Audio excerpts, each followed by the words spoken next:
Hello friend, કેમ છો? ઋષિત બ્લોગમાં સ્વાગત છે તમારું. આજે દશેરા નિમિત્તે શેરીમાં પ્રોગ્રામ રાખેલો છે ભજીયાનો.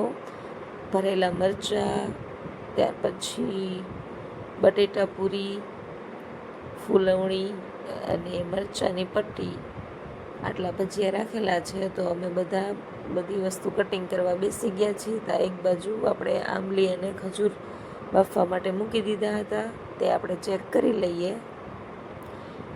તો બફાઈ ગઈ છે બે વસ્તુ. હવે આપણે એને એક વાસણમાં કાઢી અને એને રાખી દઈએ. આપણે મરચાંની પટ્ટી પણ તૈયાર થઈ ગઈ છે. હવે આપણે આંબલીને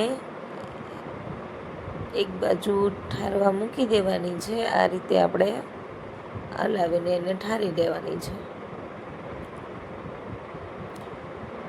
બાકી હવે ભજીયા માટેનો સામાન આવી ગયો છે. આપણે ચેક કરી લઈએ કેટલી વસ્તુ આવેલી છે, કેટલી બાકી રહી ગઈ છે.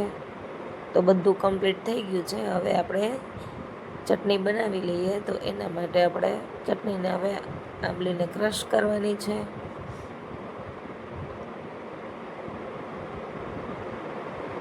આપણી આંબલી હવે ક્રશ થઈ ગઈ છે.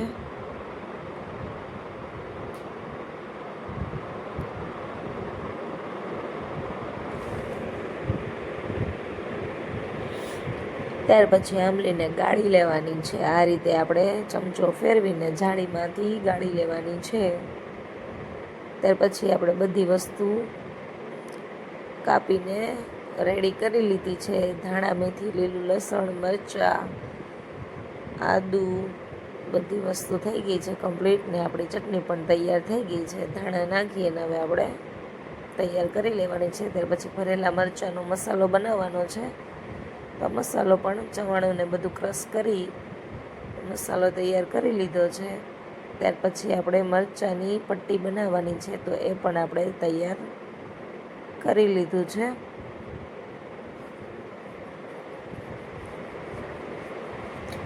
એક બાજુ આપણે તેલ ગરમ કરવા મૂકી દીધું છે. હવે આપણે મરચાંના પટ્ટી તૈયાર કરી લેવાની છે. તેલમાં એક પછી એક નાખતી જવાની છે. ચાલો, પહેલો ઘાણવો તૈયાર થઈ ગયો છે. બધાએ ચાખવા માટે એક એક લઈ લીધા હતા. બહુ જ મસ્ત બન્યા છે. આજ તો શેરીમાં મોજ હતી.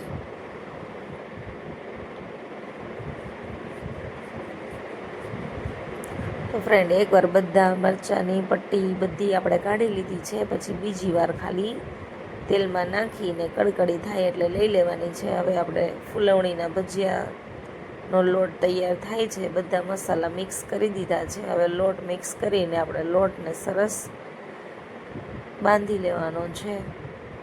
એકદમ સરસ ખીરું તૈયાર કરી લેવાનું છે આ રીતે. તો આપણો લોટ તૈયાર થઈ ગયો છે. હવે આપણે ભરેલા મરચાં પહેલાં કાઢી લેશું.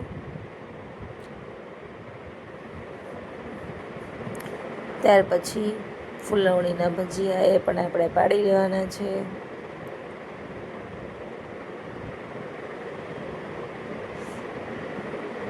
અને નાના છોકરાઓ માટે બટેટા પૂરી બનાવેલી હતી. આ તો નાના મોટા બધાને જલસા પડી જવાના છે.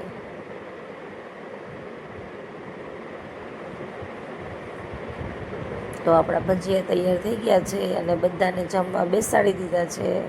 છોકરાઓ તો મોજે મોજ છે. ડાન્સ કરતા જઈને ખાતા જાય છે.